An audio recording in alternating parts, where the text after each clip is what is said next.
আমি আগেই বলেছিলাম যে বেনজিরের দেশে এত সম্পদ, বিদেশে না জানি কত সম্পদ আছে। তিনি শুধু দেশেই সম্পদ করবেন, বিদেশে করবেন না।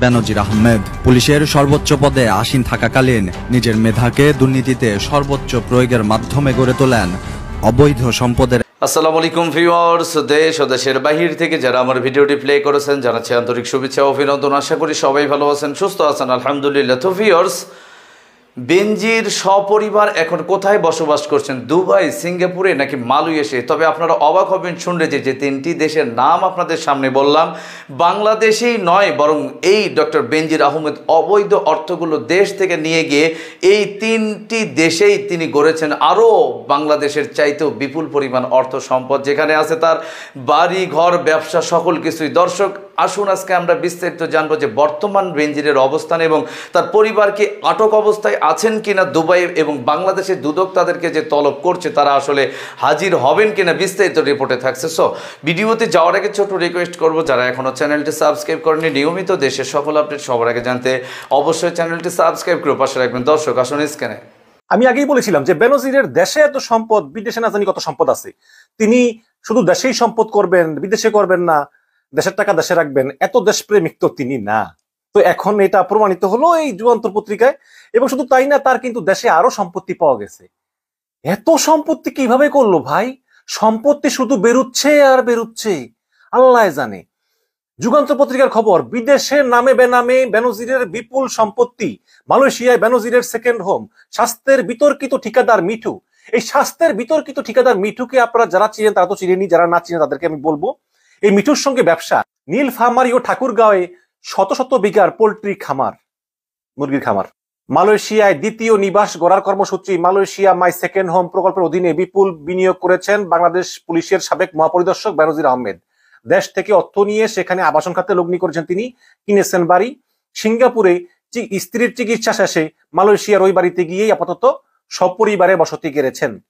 মালয়েশিয়ার বিভিন্ন ব্যাংকে তার অর্থ লেনদেনের সুস্পষ্ট তথ্য প্রমাণও রয়েছে। দেশে বিদেশে বেনজিরের সম্পদের অনুসন্ধান করতে গিয়ে এই তথ্য পেয়েছে দুর্নীতি দমন কমিশনের অনুসন্ধানী টিম। এদিকে দেশেও বেনজিরের আরো সম্পদের বিষয়ে তথ্য পাচ্ছে দুদক। সংস্থাটির কাছে অভিযোগ আছে যে স্বাস্থ্য মন্ত্রণালয়ের বিভিন্ন ঠিকাদারি কাজে বিতর্কিত হয়ে দেশ জুড়ে আলোচিত নাম মোতাজেরুল ইসলাম মিঠুর সঙ্গে বেনজিরের ব্যবসা রয়েছে বলে জানা গিয়েছে। এই মোতাজেরুল ইসলাম মিঠু হচ্ছে আপনার ওই যখন স্বাস্থ্যমন্ত্রী নাসিম ছিল না, এই স্বাস্থ্যমন্ত্রী নাসিম মারা গেছে, আল্লাহ পাক বিচার করবে। এই স্বাস্থ্য খাতটাকে এত দুর্নীতির ভিতরে মানে ডুবিয়ে দিয়ে গেছে। এবং তার ছেলেপেলেগুলো তো একটা আমেরিকা বাড়িঘর কিনে, আমেরিকা সে কয়েকটা বাড়ির মালিক, আর অন্যান্য ছেলেগুলো একটা এমপি, আর এগুলো সব দুর্নীতিবাজ। তো এইভাবে আর কি ওই চার নেতার এক নেতার ছেলে এইভাবে দুর্নীতি করছে এই মিঠুকে দিয়ে। এবং এই মিঠু স্বাস্থ্য খাতে দুর্নীতি করে হাজার হাজার কোটি টাকা পাচ্ছে। আপনারা শুনছেন না ওই যে পর্দার দাম এত, ওই যে হসপিটালের পর্দার দাম, একটা পর্দার দামই হচ্ছে কয়েক লক্ষ টাকা, এরকম করে কামিয়েছে। তো তারপর একটু অনুসন্ধান শুরু হওয়ার পরে মিঠু গা ঢাকা দিল। তারপরে আমরা দেখলাম যে গত বছর মার্কিন যুক্তরাষ্ট্রে তার 500 কোটি টাকার সম্পত্তি আমেরিকা বাজেয়াপ্ত করলো দুর্নীতির দায়ে। এটা আমেরিকা ভালো কাজ করেছে, 500 কোটি। তখন মিঠু সপরিবারে আগেই টের পেয়ে আমেরিকা থেকে অস্ট্রেলিয়া চলে গেল, কারণ অস্ট্রেলিয়া তো কিন্তু সে বিপুল পরিমাণ সম্পত্তির মালিক। কিন্তু গত বছর যখন এই যেই নির্বাচন চলতেছে, বিএনপি মাঠে নামতেছে, পুলিশ মারতেছে, পুরো হট্টগোল, এই সময় সে গোপনে বাংলাদেশে আসে। বাংলাদেশে এসে তার যে স্থাবর সম্পত্তিগুলো আছে, জমি জমা, এগুলো সে বিক্রি করার চেষ্টা করে। কিন্তু এটা দুদক টের পেয়ে যায়। দুদক টের পেলে দুদক তার দেশ থেকে নিষেধাজ্ঞা দেয়। কিন্তু নিষেধাজ্ঞা দিলে কি হবে, সে আবার গোপনে ওই ঘুষ টুস দিয়ে বা বর্ডার টর্ডার পাড়িয়ে সে আবার অস্ট্রেলিয়া চলে যায়। এখন সেখান থেকে এসে সে বিভিন্ন বেনামিতে ওই যে নতুন নতুন কোম্পানি খুলে, সেই কোম্পানির মাধ্যমে সে নিজে সামনে না থেকে, নিজে পিছনে থেকে অন্য কোম্পানি দিয়ে সব টেন্ডার গুলো বাগিয়ে নিচ্ছে স্বাস্থ্য মন্ত্রণালয়ের, যেটা সামন্তলাল হয়তো বা জানে না, স্বাস্থ্যমন্ত্রী মনে হয় জানে না। যে সচিবরা আছে বা অন্যান্য রাঘব বোয়ালরা আছে, তারা আসলে সামন্তলালকে না জানিয়েই এগুলো সব গায়েব করে ফেলে। আমরা জানি তো এরকম হয়। যেমন ওদিন মোমেন বললো না যে পাসপোর্ট থেকে ইসরায়েল বাদ দিল, আমাকে জানালো না। একজন পররাষ্ট্রমন্ত্রীকে না জানিয়ে পাসপোর্ট থেকে ইসরায়েল বাদ দিল। এরকম হয়তো বাংলাদেশে। আজকে শুনলাম এই যে একটু আগের খবর, কৃষি মন্ত্রণালয়ের সচিব 11 মাসে 12 বার বিদেশ সফরে গিয়েছেন, কৃষিমন্ত্রী জানে না। সে বলে যে আমার কাছ থেকে সাইন নিতে আসেনি, আমি জানিও না। তার মানে কৃষিমন্ত্রীর উপরে কেউ আছে যিনি কৃষি মন্ত্রণালয় নিয়ন্ত্রণ করেন। যাই হোক, এগুলো আর বলে লাভ নাই। তো এই মিঠু এখন স্বাস্থ্য মন্ত্রণালয় কিন্তু এখনো দাপিয়ে বেড়াচ্ছে বেনামে। এদিকে দেশেও উত্তরাঞ্চলের 2টি জেলায় কয়েকশো বিঘা জমি কিনেছেন তারা, তার মধ্যে অন্তত 3টি জায়গায় 100 বিঘার উপর গড়ে তোলা হয়েছে নর্থ পোল্ট্রি ফার্ম। মুরগির খাদ্যের ব্যবসা আছে তাদের। এইসব তথ্য যাচাই বাছাই করতে বিভিন্ন দপ্তরে চিঠি দেওয়ার প্রক্রিয়া চলতেছে। সংশ্লিষ্ট একাধিক সূত্রে উল্লেখিত তথ্য জানা গিয়েছে। বেনজিরের দুর্নীতি ও সম্পদের পাহাড় সম্পর্কে জানতে চাইলে আসাদুজ্জামান খান কামাল বলেন যে কেউ অন্যায় করলে শাস্তি হবে, তার বিষয়ে তদন্ত চলতেছে। তো তদন্ত চলা অবস্থায় তিনি দেশ ছেড়ে গেলেন কিভাবে, তখন আসাদুজ্জামান খান কামাল বলেন এটা আমি জানি না। জানা গেছে মালয়েশিয়ায় স্বেচ্ছাসেবক দলের সভাপতি রতনের সঙ্গে ঘনিষ্ঠ সম্পর্ক গড়ে উঠেছেন বেনজির আহমেদের। আচ্ছা, বিএনপির রতন, তাদের মধ্যে সম্পর্ক গড়ে দেন মোহামেডান ক্লাবের পরিচালক AGM সাব্বির। এই ক্লাবের স্থায়ী কমিটির সদস্য সাবেক IGP বেনজিরের অবৈধ আয়ের অন্যতম কুশীলব এই সাব্বির। তাদের মধ্যস্থতায় রতনের মাধ্যমে বিপুল পরিমাণ টাকা পাচার করেছেন বেনজির আহমেদ। এছাড়া মালয়েশিয়ার হুন্ডি ব্যবসায়ীদের মধ্যে অন্যতম হুমায়ুন কবিরের মাধ্যমেও বিপুল টাকা পাচার করেন বেনজির আহমেদ। জনশক্তি রপ্তানির ব্যবসার আড়ালে মূলত জমজমাট হুন্ডি কারবার করেন হুমায়ুন। কুয়ালালামপুরের সিচুয়াংসায় তার অফিস। হুমায়ুন ও রতনের মাধ্যমে পাচার করা টাকায় পরিবারের থাকার জন্য একটা অত্যাধুনিক বাড়ি কিনেছেন বেনজির আহমেদ, বিনিয়োগ করেছেন আবাসন খাতেও। রতন এখন ইউরোপের একটি দেশে আর সাব্বির যুক্তরাজ্যে অবস্থান করতেছেন। হুমায়ুন আছেন মালয়েশিয়ায়। BFIUর মাধ্যমে মালয়েশিয়ায় বেনজিরের সম্পদের বিষয়ে তথ্য সংগ্রহের কাজ শুরু করেছেন দুদক কর্মকর্তারা। জানা গেছে মালয়েশিয়া সরকার 2002 সালে সেকেন্ড হোম চালু করে এর আওতায় মালয়েশিয়ার ব্যাংকে প্রায় 2 কোটি টাকা জমা রেখে অন্য যে কোনো দেশের নাগরিক মালয়েশিয়ায় সেখানে নাগরিকত্ব পাবেন এবং দীর্ঘমেয়াদে বসবাস এবং ব্যবসা বাণিজ্য করতে পারবেন। তারা সেখানে বাড়ি কিনতে পারবেন, বিনিয়োগ করতে পারবেন ব্যবসা বাণিজ্যে।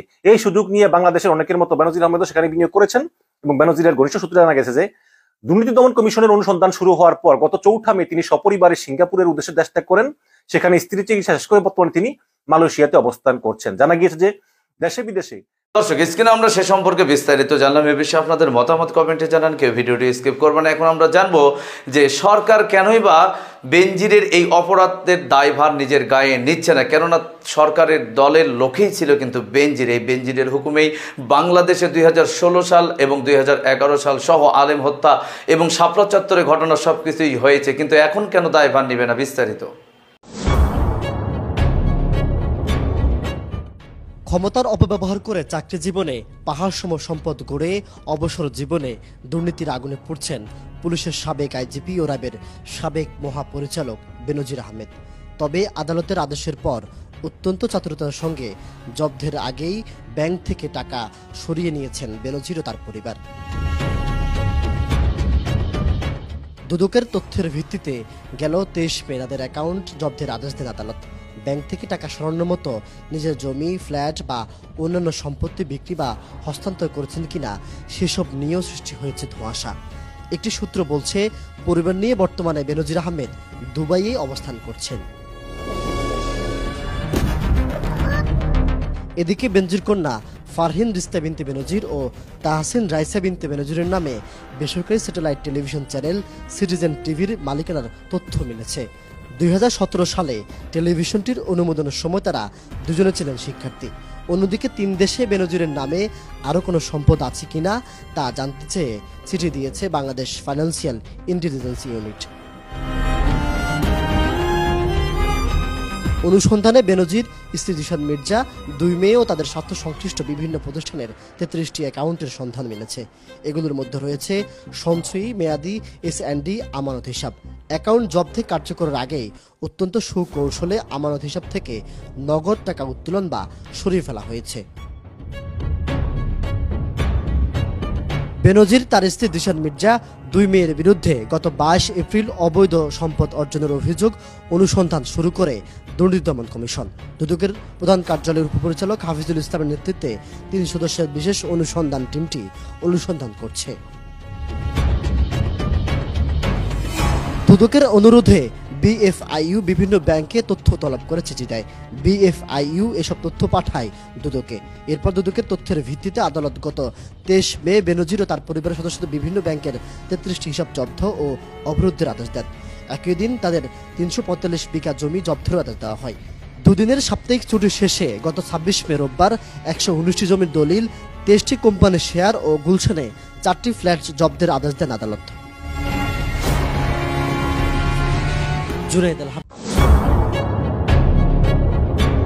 একসময়কার দাপুটে পুলিশ প্রধান বেনজির আহমেদ পুলিশের সর্বোচ্চ পদে আসীন থাকাকালীন নিজের মেধাকে দুর্নীতিতে সর্বোচ্চ প্রয়োগের মাধ্যমে গড়ে তোলেন অবৈধ সম্পদের এক বিশাল পাহাড়।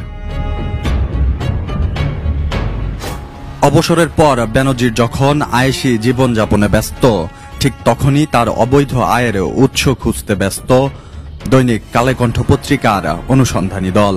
কালেকণ্ঠের অনুসন্ধানে বেরিয়ে আসতে থাকে একের পর এক বেনজির ভেলকি। কালেকণ্ঠে প্রতিবেদন প্রকাশের পর নড়েচড়ে বসে দুর্নীতি দমন কমিশন। অবৈধ উপায়ে অর্জিত সম্পত্তি জব্দের আদেশ দেয় সংস্থাটি। এরপরেই গুঞ্জন ওঠে দেশ ছেড়েছেন বেনজির। জনমনে তৈরি হয় হাজারো প্রশ্ন। শুধু সাধারণ মানুষের মনেই উৎকণ্ঠার তৈরি হয়নি, বেনজিরের দেশ ছাড়া নিয়ে দেশের একটি শীর্ষস্থানীয় গণমাধ্যমেও সংবাদ প্রকাশিত হয়। এরই মধ্যে যুক্তরাষ্ট্র, কানাডা, সংযুক্ত আরব আমিরাত সহ বেশ কয়েকটি দেশের আর্থিক গোয়েন্দা সংস্থার কাছে পুলিশের সাবেক মহাপরিদর্শক বেনজির আহমেদ ও তার পরিবারের সদস্যদের সম্পদ অনুসন্ধানের অনুরোধ জানিয়ে চিঠি পাঠিয়েছে বাংলাদেশ ফিনান্সিয়াল ইন্টেলিজেন্স ইউনিট। তাহলে এখন প্রশ্ন জাগে, কোথায় আছেন বেনজির? সত্যিই কি দেশ ছেড়েছেন তিনি? আসসালামু আলাইকুম ওয়া রাহমাতুল্লাহ। অবসরের পর গুলশানের র্যাঙ্কন আইকন টাওয়ারে সপরিবারে বাস করতেন বেনজির আহমেদ, কিন্তু সে বাসায় গিয়ে সেখানে তার কোনো খোঁজ মেলেনি। এ ব্যাপারে বেনজির আহমেদের মুঠোফোনে যোগাযোগ করার চেষ্টা করা হলেও সেটিও বন্ধ পাওয়া যায়। অনুসন্ধান বলছে আরো আগেই ব্যাংক অ্যাকাউন্ট ফাঁকা করে সপরিবারে সিঙ্গাপুরে পাড়ি জমিয়েছেন বেনজির আহমেদ। তবে সরকারি দপ্তরগুলো এ ব্যাপারে এখনো কোনো বক্তব্য প্রকাশ করেনি। মাহদি হাসান।